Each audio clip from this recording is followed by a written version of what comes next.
Hello बच्चों, electrician theory second year के निम्मी pattern questions को हम सॉल्व कर रहे हैं, जिसके आज मॉड्यूल सेकंड डीसी मोटर के निम्मी पैटर्न क्वेश्चंस को हम सॉल्व करेंगे। इस गूगल फॉर्म के माध्यम से हम इन क्वेश्चंस को सॉल्व कर रहे हैं। इस गूगल फॉर्म का जो लिंक है वो डिस्क्रिप्शन बॉक्स में दे दिया है, उससे आप अपनी तैयारी कर सकते हैं। तो चलिए स्टार्ट करते हैं। आज का फर्स्ट क्वेश्चन है, which instrument is use to measure armature winding resistance. जो आर्मेचर वाइंडिंग प्रतिरोध होता है उसको मापने के लिए किस उपकरण का उपयोग किया जाता है। फर्स्ट ऑप्शन दिया है मैगर के द्वारा हाई रेजिस्टेंस को इंसुलेशन रेजिस्टेंस को मापा जाता है। तो ये ऑप्शन गलत है, उसने कहा है वाइंडिंग रेजिस्टेंस को मापना है, तो ये ऑप्शन गलत हो जाएगा। बी ऑप्शन दिया है मल्टीमीटर के द्वारा रेजिस्टेंस को, वोल्टेज को, करंट को या फ्रीक्वेंसी को, कंटिन्यूटी को, इन सब चीज़ों को मापा जाता है। एक मल्टीमीटर होता है, उसके द्वारा सभी चीज़ों को मापा जाता है। आर्मेचर वाइंडिंग रेजिस्टेंस को मेजर नहीं किया जाता है, तो बी ऑप्शन भी गलत है। सी ऑप्शन दिया है सीरीज टाइप ओम मीटर के द्वारा हाई वैल्यू रेजिस्टेंस को मापा जाता है। सीरीज टाइप ओम मीटर से कैसे कैलकुलेट करते हैं रेजिस्टेंस को, ये हमने शॉर्ट्स डाला हुआ है, शॉर्ट्स में जाके आप उसके अच्छे से जानकारी प्राप्त कर सकते हैं। तो सी ऑप्शन भी गलत है। डी ऑप्शन दिया है कैल्विन ब्रिज के द्वारा आर्मेचर वाइंडिंग रेजिस्टेंस को मेजर कर सकते हैं, तो डी ऑप्शन एक सही आंसर है। कैल्विन ब्रिज को कैल्विन डबल ब्रिज भी कह सकते हैं, और अदर कंट्रीज में इसको थॉमसन ब्रिज के नाम से भी जाना जाता है। Kelvin bridge low resistance value को मेजर कर सकता है। तो आर्मेचर वाइंडिंग रेजिस्टेंस का जो रेजिस्टेंस होता है वो बहुत लो होता है, तो लो रेजिस्टेंस को मेजर करने के लिए कैल्विन ब्रिज है, तो कैल्विन ब्रिज इसका एक राइट ऑप्शन होगा। Next question, which instrument is use to test armature winding for short and open circuit. Short और ओपन सर्किट के लिए आर्मेचर वाइंडिंग का जो टेस्ट करते हैं, किस उपकरण का उपयोग किया जाता है। आर्मेचर वाइंडिंग टेस्ट के लिए ग्राउलर का यूज़ किया जाता है। ग्राउलर टू टाइप्स के होते हैं, एक्सटर्नल ग्राउलर और इंटरनल ग्राउलर। शॉर्ट या ओपन सर्किट जो होता है उसके लिए आर्मेचर वाइंडिंग का जो टेस्ट करते हैं वो एक्सटर्नल ग्राउलर के द्वारा किया जाता है। तो एक बार ऑप्शन देख लेते हैं। तो इसमें हमें सी ऑप्शन किया है एक्सटर्नल ग्राउलर, तो सी ऑप्शन एक सही आंसर है।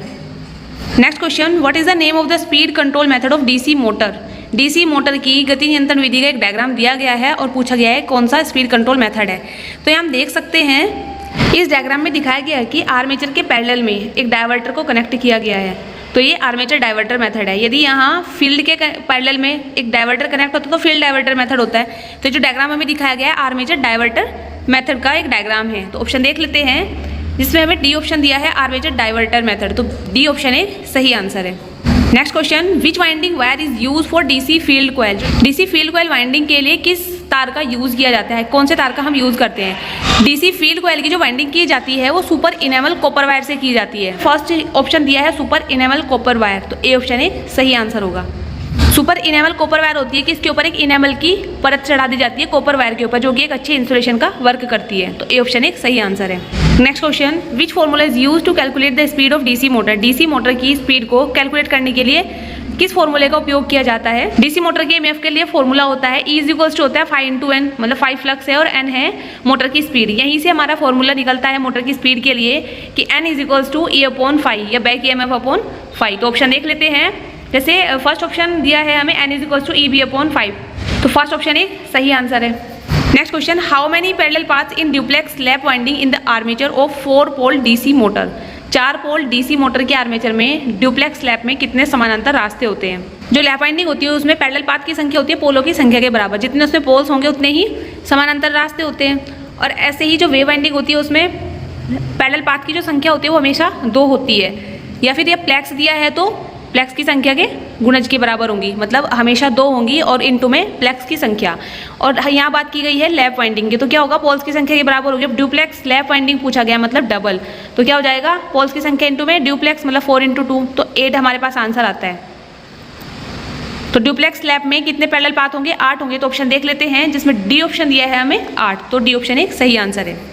Next question, which rule determines the direction of rotation of armature in DC motor. DC motor में जो आर्मेचर के रोटेशन की डायरेक्शन है उसको किस नियम से निर्धारित किया जाता है कि, तो डीसी मोटर के आर्मेचर के जो घूमने की दिशा होती है वो फ्लेमिंग्स लेफ्ट हैंड रूल के द्वारा ज्ञात की जाती है। तो ऑप्शन देख लेते हैं, जिसमें सी ऑप्शन दिया है हमें फ्लेमिंग्स लेफ्ट हैंड रूल, तो सी ऑप्शन एक सही आंसर है।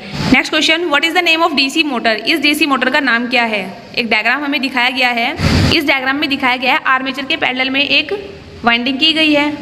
तो आर्मेचर के पैरेलल में जो वाइंडिंग है वो शंट वाइंडिंग है, तो ये हमारे जो मोटर का डायग्राम है ये शंट मोटर का डायग्राम दिखाया गया है। ऑप्शन देख लेते हैं, जिसमें फर्स्ट ऑप्शन दिया है डीसी शंट मोटर, तो फर्स्ट ऑप्शन एक सही आंसर है। डीसी सीरीज मोटर में होता है कि आर्मेचर के सीरीज में एक वाइंडिंग की जाती है, और जो कंपाउंड मोटर होती है उसमें सीरीज में भी और पैरेलल में भी एक एक वाइंडिंग होती है, वो हमारी कंपाउंड मोटर कहलाती है।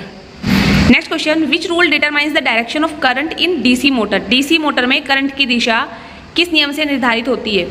तो अभी मैंने लास्ट क्वेश्चन में भी बताया है कि जो डीसी मोटर में आर्मेचर के घूमने की दिशा बतानी हो, करंट की डायरेक्शन बतानी हो, फ्लेमिंग के लेफ्ट हैंड रूल के द्वारा ज्ञात करते हैं।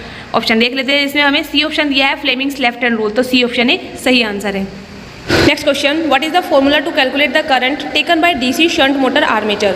डीसी शंट मोटर आर्मेचर द्वारा ली गई जो धारा होती है उसको कैलकुलेट करने का फॉर्मूला क्या है। तो जो डीसी शंट मोटर होती है उसके वोल्टेज के लिए फॉर्मूला होता है V इक्वल्स टू होता है EB plus IA into RA, मतलब वोल्टेज बराबर होती है बैक EMF और आर्मेचर वोल्टेज में जो ड्रॉप हुआ है उन दोनों के योग के बराबर होती है। आर्मेचर द्वारा ली गई जो धारा होती है उसके लिए फॉर्मूला यहीं से निकलता है कि जो IA इक्वल्स टू हो जाएगा हमारा V माइनस, मतलब वोल्टेज माइनस बैक EMF और अपॉन में RA जो आर्मेचर का प्रतिरोध है। तो फॉर्मूला क्या बनता है, IA is equals to V minus EB upon RA। तो ऑप्शन देख लेते हैं, जिसमें हमारा थर्ड ऑप्शन दिया है IA is equals to V minus EB upon RA, तो सी ऑप्शन एक सही आंसर है।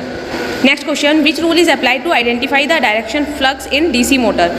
डीसी मोटर में फ्लक्स की दिशा की यदि पहचान करनी है तो उसके लिए कौन सा नियम लागू किया जाता है। तो डीसी मोटर में यदि फ्लक्स की दिशा की पहचान करनी है तो उसके लिए जो हमारा नियम होता है वो फ्लेमिंग का लेफ्ट हैंड रूल है। तो ऑप्शन देख लेते हैं, इसमें थर्ड ऑप्शन दिया है फ्लेमिंग्स लेफ्ट हैंड रूल, तो थर्ड ऑप्शन एक सही आंसर होगा। तो ये थे आज के हमारे सेकंड मॉड्यूल डीसी मोटर से रिलेटेड कुछ 10 क्वेश्चंस जो हमने यहाँ सॉल्व किए हैं।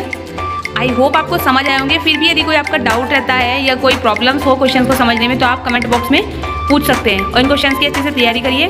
मिलते हैं नेक्स्ट वीडियो में नेक्स्ट क्वेश्चन के साथ। Thank you.